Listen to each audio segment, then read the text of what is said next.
Bonjour à tous, bienvenue dans les 4V, Michel-Édouard Leclerc. Alors les fêtes se sont achevées il y a quelques jours. Quel bilan vous tirez? Est-ce que les Français ont plus ou moins consommé que l'an dernier? Oui, les Français ont en tout cas beaucoup consommé. Les indicateurs n'étaient pas évidents hein, jusqu'à la fête qu'on appelle le Black Friday. Les Français ne se précipitaient pas dans les magasins ni sur les plateformes, mais tout s'est rattrapé très très vite et les commerçants finissent l'année avec un chiffre d'affaires à peu près équivalent à celui de l'année dernière. Alors il est trompeur parce qu'il est inflaté de la hausse des prix.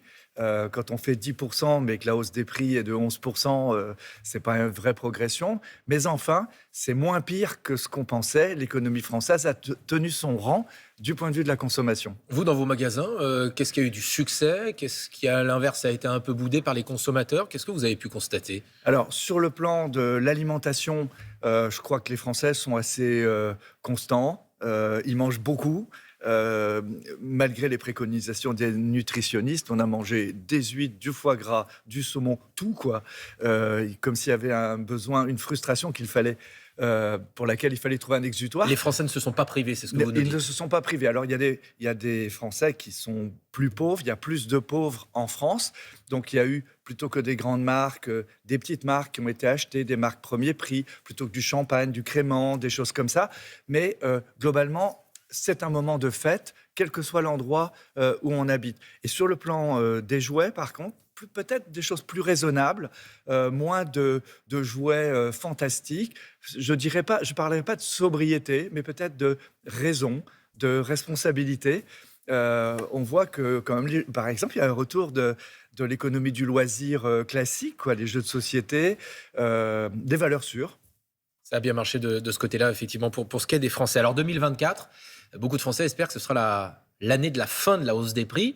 C'est le ministre de l'économie Bruno Le Maire aussi qui en est convaincu, puisqu'il dit que la crise inflationniste est derrière nous. Est-ce que vous partagez cet avis? Eh bien d'abord, il va falloir qu'on aille la chercher, la résolution de la crise. Donc nous sommes dans une période de négociation. En France, toute la vie économique est balisée par un cycle de négociation annuel où industriels et distributeurs doivent aller se fighter pour aller chercher des baisses de prix et eux des hausses de prix. C'est pas joué. Il y a beaucoup d'industriels qui demandent des hausses de prix encore de 6 à 8%. Mais je vous rassure, tous mes collègues de la distribution, on est très concurrents entre nous, on est allé leur demander de la déflation, de la baisse de prix parce qu'ils s'étaient trop sucrés l'année dernière. Et donc, on va aller chercher des poches de baisse de prix. On va aller casser la gueule à l'inflation et on va arriver avec une inflation, je pense, en janvier-février, fin janvier, début février, qui sera au moins moitié moins que l'année dernière. Attention. Mais vous nous dites que c'est pas gagné quand même. Vous venez de nous dire. Non. Ça va crier, ça va crier dans les box, parce que mais nous allons aller chercher carrément une inflation à 2% quand elle était depuis 2 ans à 21%. Dans quel secteur la hausse des prix va le plus ralentir, si j'ose dire, pour vous? Alors il y a des Sur quel marchés de produit? matières premières comme celle des céréales ou du café où ça a bien baissé. Alors pour autant qu'il y a beaucoup de café et de céréales dans certaines crèmes dessert, dans certains produits de déjeuner, ça va vraiment baisser. On parle du prix des pâtes, on parle du prix de la farine et autres, mais pour beaucoup d'industriels, ils mettent en avant l'augmentation du prix des conditionnements, le prix des emballages. Donc on va résoudre ça. Vous leur dites quoi aux industriels ce matin, en début d'année 2024? Pas d'inflation. Alors, le ralentissement de l'inflation, il faut faire attention, parce que ça ne veut pas dire que les prix vont baisser, ça veut dire qu'ils vont augmenter moins vite. Est-ce qu'il y a quand même des prix qui vont baisser dans vos magasins? Oui, ce dont je venais vous citer, là, parce qu'ils avaient tellement augmenté les pâtes et tout ça, que là, ça va baisser. Mais vous savez, il n'y a rien d'acquis. Et aujourd'hui, tout le monde a des raisons de filer sa facture à l'autre, en aval. Depuis le producteur jusqu'au transformateur, du transformateur jusqu'au consommateur ou au distributeur. Et vous la refilez à qui, votre facture? Nous, c'est chez nous que ça se passe, la hausse des prix, donc on n'en veut pas. Vous la refilez pas au consommateur? On ne veut pas. Et c'est la raison pour laquelle on fait un carton, nous, chez Leclerc aujourd'hui, quoi. Et dans la distribution, cette redistribution des cartes aussi, entre un Casino qui va disparaître et des Leclerc, des Intermarchés, des Système U qui marchent bien, c'est la résultante aussi d'une volonté de ne pas avoir suivi cette inflation, d'une volonté d'avoir voulu vendre moins cher. Alors vous avez tapé, si j'ose dire, sur les industriels il y a quelques jours en expliquant que la guerre en Ukraine, le Covid, tout ça, ça avait eu bon dos parce qu'ils s'en étaient mis plein les poches. Ça fait réagir le ministre de l'Agriculture, Marc Fesneau. qui estime tout simplement que vous propagez, je cite, des théories du complot et que vos propos sont indécents.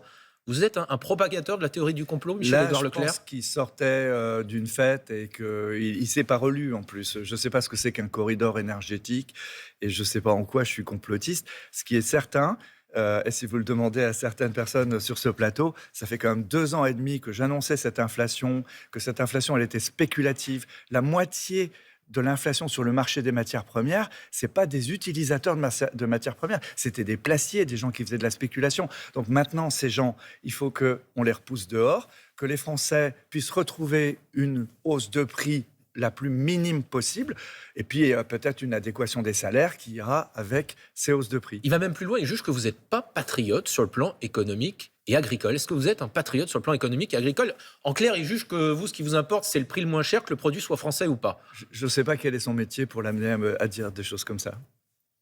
Pas d'autres commentaires. Bon, non, c'est nul. Ouais.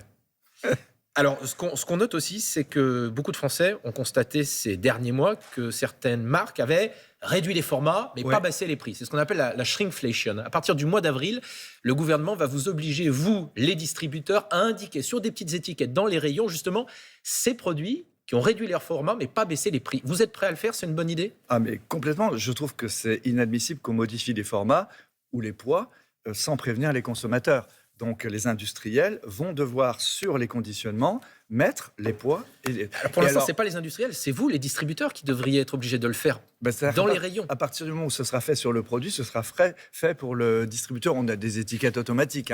Par contre, je voudrais, pour vous montrer que tout ça, c'est quand même un jeu d'acteurs un peu futile, la shrinkflation, ça touche aussi les cantines. Et dans les cantines, on met des poissons qui étaient plus chers, on met maintenant des poissons qui étaient moins chers. Ou des viandes qui étaient plus chères, on met des viandes qui étaient moins chères. Le prix de la cantine n'a pas baissé. Et puis, même dans la presse et dans les médias, regardez la pagination des journaux. Le papier avait augmenté de 30-40%. Vous avez certaines éditions qui ont perdu 20 pages. Voilà, c'est aussi de la shrinkflation. Moi, je pense que chaque industriel est responsable de ses coûts. Il faut juste informer le consommateur. Alors on voit que 2024, ça va être une année de grand bouleversement. On parlait de la revente, évidemment, des magasins Casino dans le secteur de la grande distribution. Ça va être une année de grand bouleversement aussi dans la façon dont ce secteur consomme. On en parlait il y a un instant. Le bond, par exemple, de la vente des voitures électriques. Vous, concrètement, ça vous change quoi dans le quotidien de vos centres et dans la façon, justement, de construire votre entreprise?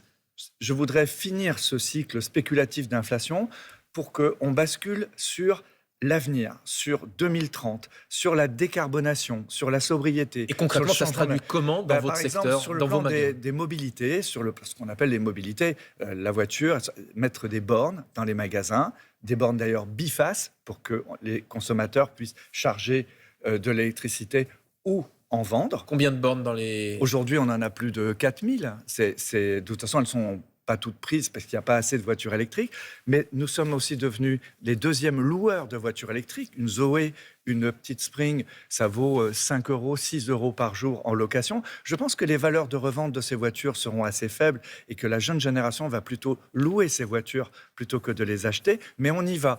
Pareil pour les panneaux solaires. Les panneaux solaires, nous allons devenir autoproducteurs d'énergie. Déjà 705 000 m² de panneaux solaires avec des ombrières installées sur les magasins. 300 magasins en cours de construction. Il faut demander les permis, ça ne se fait pas comme ça. Et puis, il y a toute cette révolution aussi de la sobriété.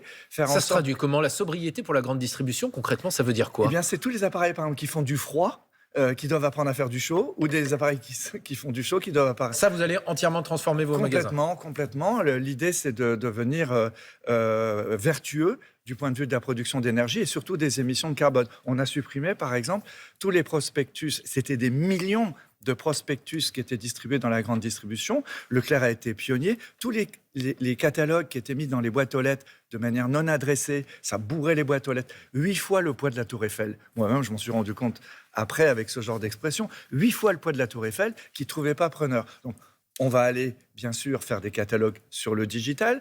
Il y aura quelques catalogues en magasin pour ceux qui ne vont pas sur le digital et qui ont du mal avec cette fracture intellectuelle.